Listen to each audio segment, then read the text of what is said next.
Shalom, peuple de Dieu, soyez bénis dans le merveilleux et glorieux nom de Jésus.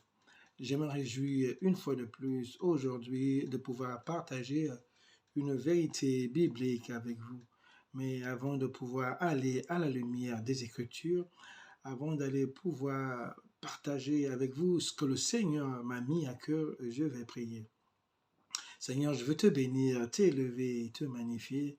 Merci parce que tu es le maître des temps et des circonstances. C'est toi qui as suscité à dessein ces moments d'enseignement. Je veux simplement remettre ces moments entre tes mains de telle sorte que Saint-Esprit, la semence que tu vas semer, puisse tomber dans des cœurs et des terres fertiles pour que cela puisse produire des fruits et des fruits en abondance. Sois encore béni, Saint-Esprit, pour la révélation que tu vas nous apporter au moyen de ta parole. Saint-Esprit, merci parce qu'une fois de plus, tu vas toucher les cœurs, tu vas toucher les vies, tu vas transformer les raisonnements au moyen de ta parole parce que tu déclares dans les Écritures que la parole est une lumière à nos pieds. Laisse que cette parole puisse éclairer encore la vie de tes enfants, que cette parole puisse éclairer ton peuple et surtout que cette parole soit réellement la manne tombée du ciel qui va nourrir ton peuple. Que toute la majesté te soit rendue aujourd'hui, Seigneur Jésus. C'est dans le merveilleux et glorieux nom de Jésus que j'ai prié. Amen. Soyez bénis encore une fois de plus. Peuple de Dieu, je vais directement aller à la lumière des Écritures pour pouvoir partager avec vous ce que le Seigneur a mis dans mon cœur. Ça se trouve dans le livre de Matthieu 12 au verset 12. Alléluia. Je vais lire les Écritures. Alléluia. Depuis le temps de Jean-Baptiste jusqu'à présent, le royaume des cieux est forcé et ce sont les violents qui s'en emparent. Que la parole de Dieu soit bénie. Alléluia, peuple de Dieu. Les Écritures nous font comprendre clairement que depuis la prédication de Jean jusqu'au jour d'aujourd'hui, le royaume des cieux est forcé et ce sont les violents qui s'en emparent. Alléluia. Nous devons d'abord comprendre que Jean était le messager que Dieu a envoyé précéder le Seigneur Jésus. Quand Jean est arrivé, Jean prêchait la repentance des péchés. Jean prêchait, autant pour moi, le changement total et d'une manière systématique de la vie de ses contemporains parce que c'était des gens qui étaient tournés totalement, entièrement vers le matérialisme. C'était des gens qui étaient entièrement et totalement tournés vers la recherche de leur aisance, aisance sur le plan matériel, aisance sur le plan relationnel, aisance sur le plan financier. Donc, il ne tenait pratiquement pas compte de la volonté du Seigneur. Il ne tenait pratiquement pas compte du salut. Alléluia. C'est comme cela que Jean s'est retrouvé dans le désert. Jean s'est retrouvé à côté du Jourdain. Il prêchait la repentance et Dieu est merveilleux parce que beaucoup venaient à lui et beaucoup se convertissaient. Et je bénis le Seigneur par rapport à cette prédication de Jean. Mais là, c'est le Seigneur Jésus qui dit clairement à ses disciples que de nos jours, le royaume des cieux est forcé, mon bien-aimé. Ça veut dire quoi? Ça veut dire que le salut au jour d'aujourd'hui, le salut, c'est quelque chose de prépondérant. Le salut, c'est quelque chose de systématique dans la vie de tout un chacun parce que chacun de nous a besoin de recevoir le salut. Nous devons comprendre par là que le salut, nous ne pouvons l'obtenir si on n'est pas violent. Alléluia. La délivrance, idem, que ce soit la délivrance, que ce soit la guérison, que ce soit l'accomplissement des promesses de Dieu dans nos vies, que ce soit les promesses d'établissement, les promesses d'élévation, en tout cas, tout ce qui concerne l'œuvre de Dieu, tout ce qui concerne le salut, tout ce qui concerne le royaume des cieux, le Seigneur est clair là-dessus que ce sont les violents qui s'en emparent, mes bien-aimés. Au jour d'aujourd'hui, tu ne peux pas être timide, tu ne peux pas être mou, tu ne peux pas être paresseux, tu ne peux pas manquer de zèle et espérer, alléluia, recevoir quelque chose du royaume de Dieu, alléluia. Le Seigneur Jésus est clair là-dessus. Mais bien-aimé, si tu ne prends pas du temps à pouvoir étudier la parole de Dieu, si tu ne prends pas du temps à rechercher quelle est la volonté de Dieu, mon bien-aimé, tu passeras à côté de beaucoup de choses extraordinaires. Tu passeras à côté de la grâce de Dieu. Tu passeras à côté de l'amour de Dieu qui nous a été manifesté derrière la mort et la résurrection du Seigneur Jésus-Christ. Alléluia. Alléluia. Et aujourd'hui, le Seigneur veut simplement t'amener à vivre dans un style de vie qui fait de toi quelqu'un de victorieux. Alléluia. Si tu n'arrives pas à prendre du temps pour pouvoir prier, il te sera difficile de pouvoir sortir victorieux des pièges que le diable met en place par rapport à ta vie. Il te sera difficile de sortir victorieux des situations, des distractions que le monde met en place pour pouvoir te distraire, pour pouvoir t'écarter loin de la face du Seigneur. Alléluia. Parce que nous devons énumérer les ennemis que tout être humain a. Il y a le monde qui est l'ennemi de l'être humain, il y a la chair qui est l'ennemi de l'être humain, et il y a le diable qui est là, parce que la parole de Dieu dit, votre adversaire, le diable, rôde comme un lion rugissant, cherchant qui dévore, mes bien-aimés. Donc si tu n'es pas zélé, si tu n'es pas violent, alléluia, tu ne peux rien recevoir de la part du Seigneur. Alléluia. Et nous allons aller dans les Écritures, nous allons voir comment est-ce que des gens ont été violents pour pouvoir rentrer en possession de leur bénédiction. Nous allons voir comment est-ce que les gens ont été violents pour pouvoir recevoir leur guérison. Nous allons voir comment est-ce que des gens ont été violents pour pouvoir faire le ministère, de pouvoir œuvrer d'une manière puissante, d'une manière efficace, afin d'être des missionnaires, afin de répandre l'évangile du Seigneur, mes bien-aimés. Le royaume des cieux et sa justice nécessitent une certaine violence. Alléluia. Et quand je parle de violence, ce n'est pas une violence par rapport à ton prochain, non, mais c'est une violence intérieure, une violence par rapport à ta personne. En fait, tu dois traiter durement ton corps, tu dois avoir des priorités dans ta vie. Et laisse-moi te dire que la priorité première dans ta vie doit résider dans le fait de pouvoir étudier la parole de Dieu, pouvoir méditer la parole de Dieu, pouvoir rechercher l'enseignement de la parole de Dieu. Alléluia. Alléluia. Et la deuxième chose dont tu dois te faire violence, c'est une constance, une prestance dans la prière, parce que la parole de Dieu dit, déclare, autant pour moi, prier sans cesse. Et il y a une autre chose où le Seigneur t'interpelle, c'est la communion fraternelle. À partir du moment où tu es affilié à une église locale, il te faut, dans cette église locale, manifester la communion fraternelle. Alléluia. Et l'autre aspect qui t'amène également à être violent, c'est celle de la fraction du pain. Donc si tu veux hériter des promesses du royaume, si tu veux hériter de la vie éternelle, mon bien-aimé, aujourd'hui, le Seigneur te demande d'être violent. Tu ne peux pas être passif et recevoir quelque chose du Seigneur. Tu ne peux pas être timide et recevoir quelque chose du Seigneur. Non. Si le Seigneur parle de violence, c'est qu'il y a violence. Alléluia. Et pour cela, nous allons aller dans les Écritures, nous allons aller dans l'Ancien Testament, nous allons voir comment est-ce que Abraham, autant pour moi Jacob, comment est-ce que Jacob non seulement a usé de violence pour pouvoir prendre le droit d'aînesse de son frère Ésaü, et c'est le même Jacob, pour moi, c'est le même Jacob encore qui a lutté avec le Seigneur, qui a lutté avec Dieu. Il a lutté avec Dieu de telle sorte qu'il voulait la bénédiction de Dieu. Alléluia. Donc nous allons lire dans le livre de Genèse, mes bien-aimés. Nous allons lire dans le livre de Genèse, Genèse pratiquement, du Genèse 32. Nous allons lire du verset 24 au verset 28. Je lis la parole de Dieu. Alléluia. Jacob demeura seul. Alors un homme lutta avec lui jusqu'au lever de l'aurore. Voyant qu'il ne voulait le vaincre, cet homme le frappa à l'emboîture de la hanche.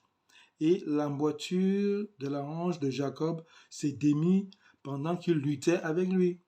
Il dit, « Laisse-moi aller, car l'aurore se lève. » Et Jacob répondit, « Je ne te laisserai point aller, que tu ne m'aies béni. » Il lui dit, « Quel est ton nom ?» Et il répondit, « Jacob. » Il dit encore, « ton nom ne sera plus Jacob, mais tu seras appelé Israël, car tu as lutté avec Dieu et avec des hommes, et tu as été vainqueur. Que la parole de Dieu soit bénie, vous voyez, mes bien-aimés. Jacob a lutté avec Dieu. Jacob a été violent. Jacob a violenté Dieu. Pourquoi? Parce qu'il voulait que Dieu le bénisse. Il a dit, tu ne peux pas partir sans me bénir. Alléluia. Et nous voyons que par rapport à cette rencontre que Jacob a faite avec Dieu, Dieu a changé son nom. Alléluia. Dieu l'a dit, tu ne seras plus appelé Jacob. Pourquoi? Parce que tu as lutté avec Dieu. Maintenant, tu seras appelé Israël, mes bien-aimés. Lorsqu'on est violent, alléluia, on rentre dans des dimensions surnaturelles de l'acquisition des grâces du Seigneur.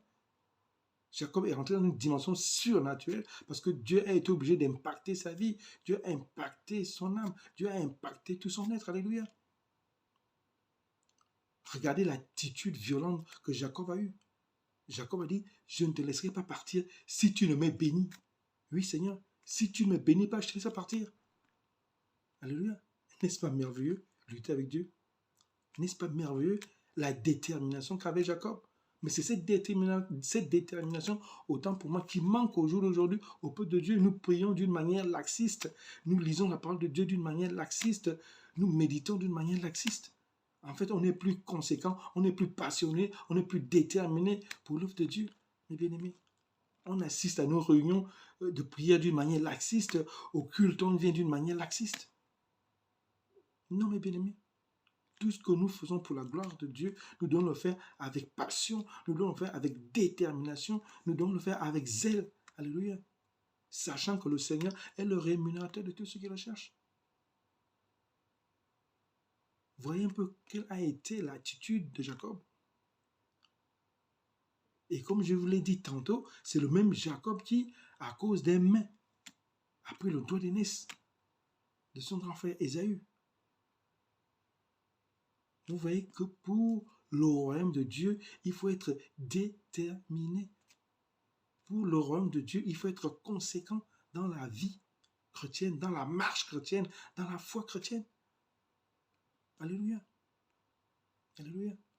Nous allons encore aller dans la parole de Dieu, voir une autre personne, alléluia, qui s'est manifestée d'une manière violente afin de rentrer en possession de sa bénédiction. Alléluia. Nous allons pratiquement aller dans le livre de Marc. Je vais lire dans le livre de Marc, par la grâce de Dieu. Alléluia. Alléluia.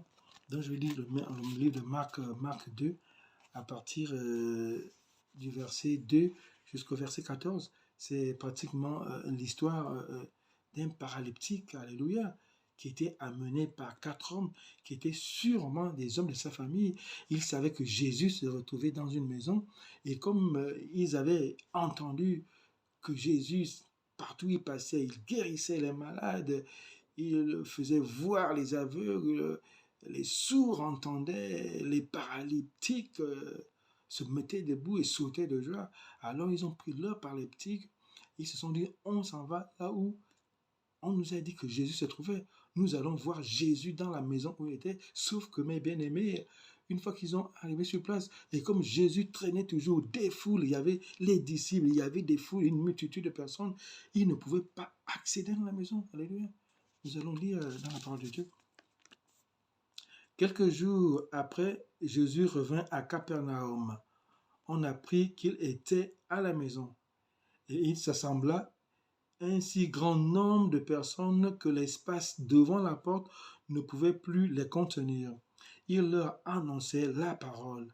Des gens vinrent à lui amenant un paralyptique porté par 4 hommes. Comme ils ne pouvaient l'aborder à cause de la foule, ils découvrirent le toit de la maison où ils étaient et ils descendirent par cette ouverture le lit sur lequel l'homme était couché. Vous voyez, mes bien-aimés? Tellement ils ne pouvaient pas accéder, alléluia, parce que la maison était bondée de monde à l'intérieur, à l'extérieur. Mais regardez un peu comment est-ce que ces gens se sont fait violence.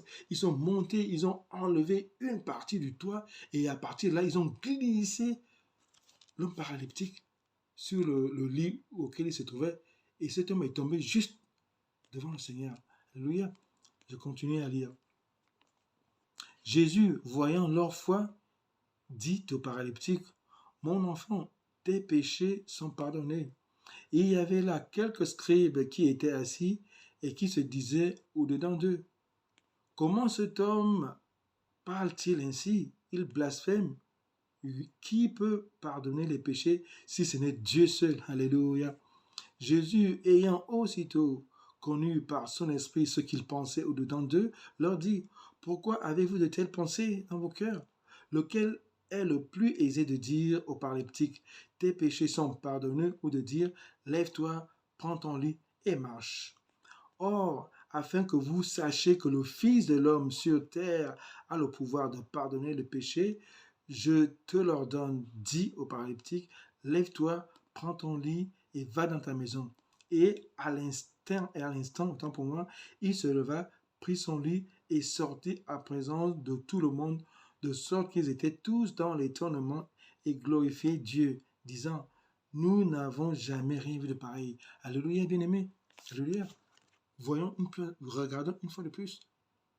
Vous avez vu quelle a été la violence que les 4 personnes ont manifesté, les 4 personnes qui accompagnaient le paralytique, tellement ils voulaient voir le paralytique guérir, tellement ils avaient la conviction que Jésus est capable de le guérir. Ils étaient sûrs qu'il n'y a que Jésus qui est la solution à son infirmité. Qu'est-ce qu'ils ont fait? Ils ont ouvert le toit de la maison, mes bien-aimés, et par le toit, par l'ouverture du toit, ils ont fait descendre le paralytique. Et Jésus, ayant mentionné, ayant vu leur foi, alléluia, tout de suite, œuvra pour la guérison du paralytique. Mes bien-aimés, je vous ai dit, le royaume des cieux, c'est la violence. Regardez, la guérison, c'est la violence. Si c'était limité qu'il y avait beaucoup de monde, si c'était limité que la porte est inaccessible, mais le paralytique n'aurait jamais été guéri. Mais ils n'ont pas regardé à la foule, ils n'ont pas regardé au fait qu'il n'y avait pratiquement pas d'accessibilité par rapport au Seigneur Jésus. Ils se sont frayés un chemin, ils ont détruit la toiture d'une maison parce qu'ils avaient la conviction, ils avaient l'assurance, ils étaient sûrs qu'il n'y a que Jésus qui peut le guérir. Donc nous continuons à voir qu'au jour d'aujourd'hui, mes bien-aimés, l'œuvre de Dieu ne peut que se faire dans la violence. L'œuvre de Dieu ne peut que se faire dans la passion. Parce que c'est la passion qui t'amène à être violent. C'est la passion qui va te donner le zèle qui va t'amener à surmonter, à surpasser certaines situations. Et c'est lorsqu'on a une foi ferme que toutes ces choses naissent. La passion, le zèle, la violence.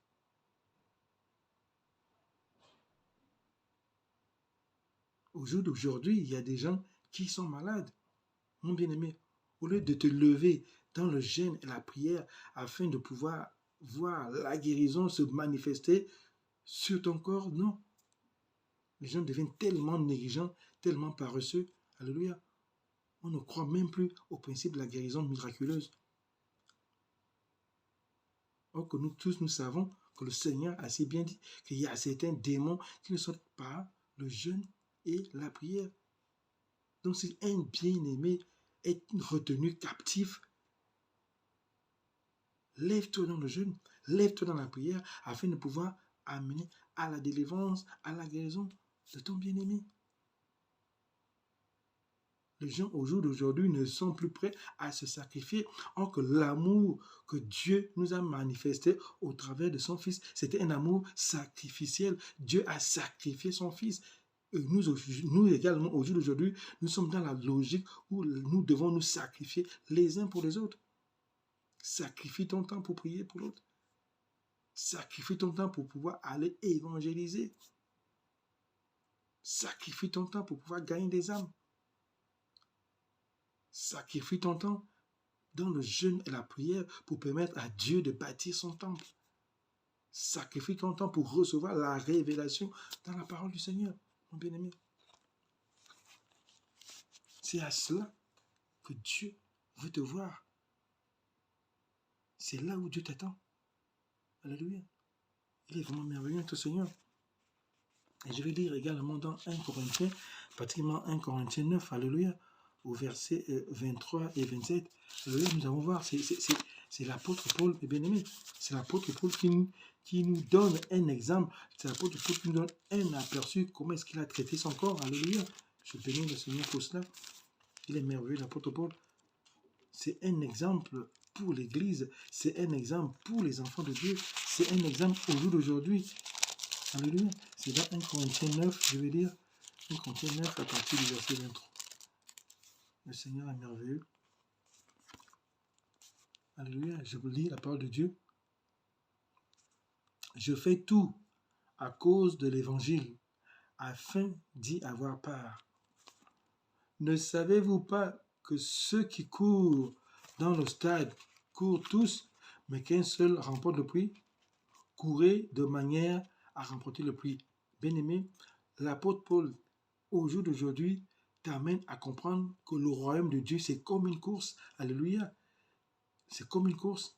Nous sommes une multitude à prendre part, à prendre au départ d'une course, mais il n'y a qu'une seule personne qui gagne. Alléluia. Mais Paul te dit, au jour d'aujourd'hui, cours de manière à remporter le prix. Mais moi, j'ai envie de te dire, avant de remporter le prix, on ne remporte pas le prix. On ne devient pas champion du monde en athlétisme par un claquement de doigts. Il y a tout un travail qui a été fait en amont. Alléluia. Il y a tout un travail qui a été fait en amont. Avant de venir participer à une compétition, excusez-moi, l'athlète prend du temps, passe des heures et des heures à se faire violence dans les entraînements. Il passe des heures et des heures à se faire violence par rapport à sa manière de manger.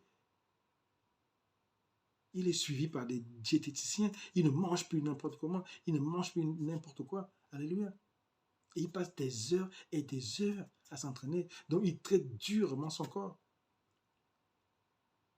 Mais qu'est-ce qui amène en sorte à faire que, pendant que tous s'entraînent, mais il n'y a qu'un qui est champion?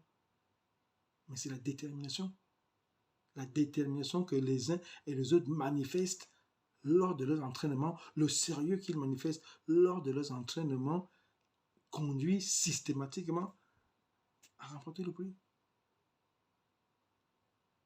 Donc nous voyons que l'apôtre Paul symbolise le royaume comme une course, mes bien-aimés. Traitons durement notre corps. Faisons-nous violence pour pouvoir remporter le prix. Et ça me rappelle une parole du Seigneur, qu'il y a beaucoup d'appelés, mais il y a peu d'élus. Pourquoi il y a peu d'élus, mes bien-aimés? Parce qu'il y en a qui, à un moment donné, se relâchent. Il y en a qui, à un moment donné, refroidissent. Il y en a qui, à un moment donné, baissent les bras. Alléluia. Je continue à lire.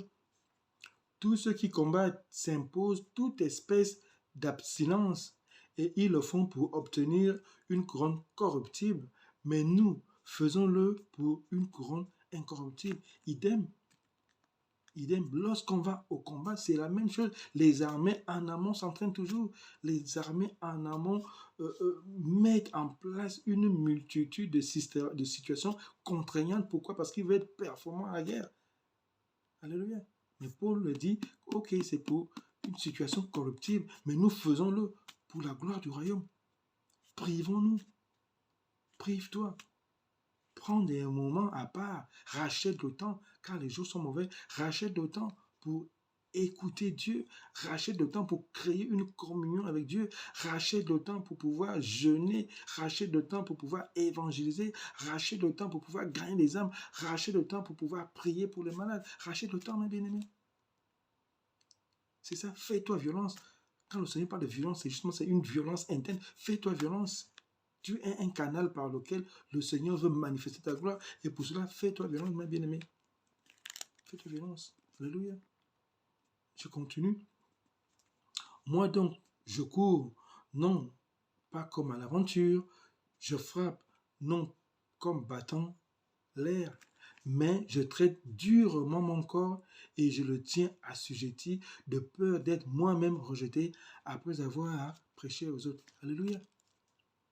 L'apôtre Paul dit, je traite durement mon corps. Je traite durement mon corps et je le tiens assujetti. C'est-à-dire que la chair doit se taire dans ta vie. La chair ne doit plus parler dans ta vie. Le monde ne doit pas avoir d'impact dans ta vie. Le diable ne doit pas être victorieux dans ta vie, mes bien-aimés. Si tu es vaincu dans ces domaines, mais ce qui n'était pas violent. Fais-toi violence. Traite durement ton corps. Assujettis-le. C'est ce que l'apôtre Paul nous dit dans sa parole. Nous devons traiter durement notre corps. Alléluia. Parce que le royaume de Dieu, ce n'est pas le manger et le boire. Non. Donc aujourd'hui, le Seigneur veut t'amener à comprendre cela. Le Seigneur veut t'amener dans une sorte de dépouillement. Le Seigneur veut t'amener à faire mourir la chair et ses désirs. Le Seigneur veut t'amener à faire mourir le monde dans ta vie. Ne te laisse pas distraire par la télévision, par l'Internet, par le téléphone, par une multitude d'occupations. Que le travail ne soit pas non plus pour toi une occasion de chute et d'égarement. Ne sois pas cette personne qui n'a plus du temps pour consacrer à son Dieu. Et c'est ce que le monde va te présenter. Le monde va t'amener à croire que tu n'as plus de temps pour servir le Seigneur. Tu n'as plus de temps, tu n'as pas de temps pour pouvoir méditer. Tu n'as pas de temps pour pouvoir faire des études bibliques. Tu n'as même pas le temps de prier en famille. Mais c'est une erreur, mon bien-aimé. C'est une erreur. Dieu te demande de te faire violence. Dieu te demande d'avoir du zèle. Dieu te demande d'être passionné. Alléluia. Alléluia. Il est merveilleux notre Dieu. Et pour conclure, nous allons lire dans le livre de 2 Corinthiens, verset 11. Je vais lire dans 2 Corinthiens, verset 11, chapitre 11, temps pour moi, au verset 27. 2 Corinthiens 11. Et là, nous allons voir un tout petit peu ce que c'est que traiter durement son corps. Alléluia. Parce que l'apôtre Paul nous a dit, j'ai assujetti mon corps. Alléluia. Alléluia. Je vais lire la parole de Dieu dans 2 Corinthiens 11, au verset 27. J'ai été dans le travail, dans la peine, exposé à de nombreuses veilles, à la faim et à la soif, à des jeûnes multipliés, au froid et à la nudité. Alléluia. C'est l'apôtre Paul qui explique combien de fois il a dû travailler dur pour le Seigneur, combien de fois il a été exposé à des situations difficiles, mes bien-aimés. Il a eu des situations où il n'avait pas de quoi manger, il n'avait pas de quoi boire. Alléluia. Parce qu'il se retrouvait dans un endroit où ce n'était pas possible. Et il y a eu des situations où il était obligé de jeûner, il a multiplié des jeûnes. Il y a eu des situations où il a multiplié des veillées de prière. C'est-à-dire qu'il passait des nuits dans la prière. Pourquoi? Parce qu'il fallait rechercher la face de Dieu. Tout en recherchant la face de Dieu dans les veilles, tout en recherchant la face de Dieu dans les jeûnes multipliés. Alléluia. Il assujettissait son corps. Alléluia. Il a été exposé au froid. Alléluia. Et la parole de Dieu nous déclare, sans tenir compte du temps, nous devons user de toute occasion qui se présente à nous, favorable ou non, pour pouvoir prêcher. C'est ce que l'apôtre nous fait comprendre, que le froid ne l'a pas empêché de prêcher l'évangile. Le froid ne l'a pas empêché d'être missionnaire. Le froid ne l'a pas empêché d'aller là où le Seigneur l'a envoyé pour pouvoir annoncer l'évangile. C'est ça la violence. Je ne regarde pas aux conditions climatiques. Je ne regarde pas à mon ventre. Le froid, pendant qu'il avait faim et soif, cela ne l'empêchait pas d'aller prêcher l'évangile.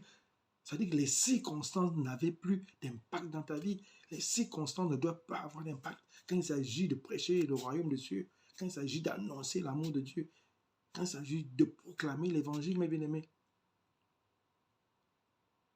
Il n'était plus maîtrisé par les circonstances, il n'était plus maîtrisé par le facteur temps. Non. Pourquoi? Parce qu'il était violent. Donc ce soir, le Seigneur te demande d'assujettir ton corps. Ce soir, le Seigneur te demande d'être violent. Sers le Seigneur avec passion. Sers le Seigneur avec violence. Sers le Seigneur avec zèle. Alléluia. Et tu verras que cela va simplement t'amener dans une victoire par rapport au monde, dans une victoire par rapport à la chair, dans une victoire par rapport au diable. Parce que ça, ce sont les trois ennemis qui œuvrent d'une manière unie par rapport à t'amener, par rapport à amener à écarter l'homme de la gloire de Dieu et à écarter l'homme dans sa communion avec le Seigneur.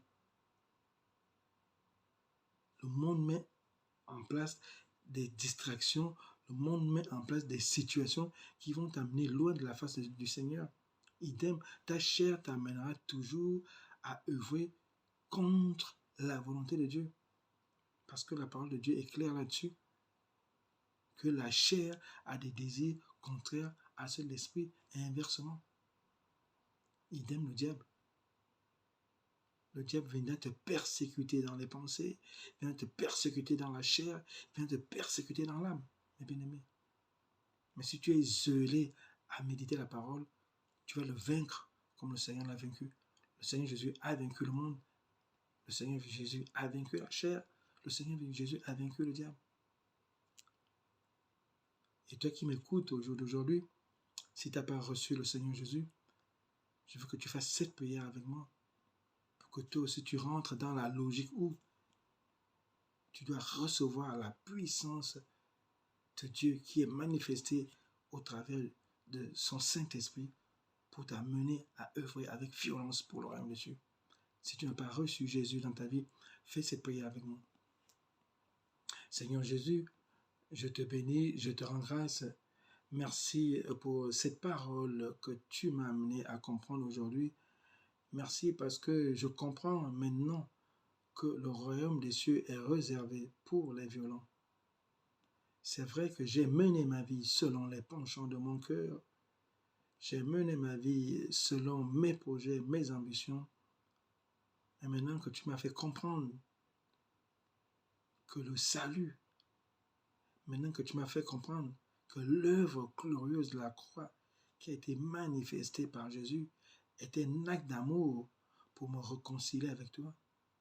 Ce soir, je prends la décision d'accepter Jésus-Christ de Nazareth comme mon sauveur personnel, comme mon Seigneur personnel. Maintenant, Saint-Esprit, viens dans ma vie. Saint-Esprit, sois au trône de ma vie.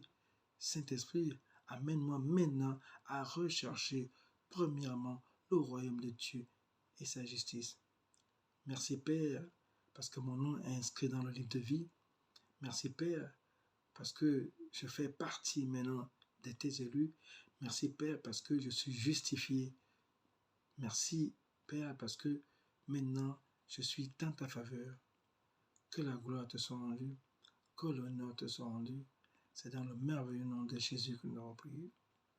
Bien-aimé, si tu as fait cette prière, considère-toi comme enfant de Dieu. Maintenant que le Saint-Esprit est ton partage quotidien, le Saint-Esprit va t'amener dans la révélation de la parole. Le Saint-Esprit va t'amener à rechercher la communion avec le Père. Le Saint-Esprit va t'amener dans des moments d'étude, dans des moments de lecture, dans les moments de méditation. Et si tu n'as pas de Bible, mon bien-aimé, cherche à acquérir une Bible. Alléluia. Parce que toute la révélation du Seigneur se trouve dans sa parole. Que le Seigneur soit béni, que le Seigneur soit exalté, que le Seigneur soit magnifié. C'est dans le merveilleux et glorieux nom de Jésus que j'ai partagé avec vous aujourd'hui. Sois béni, Seigneur.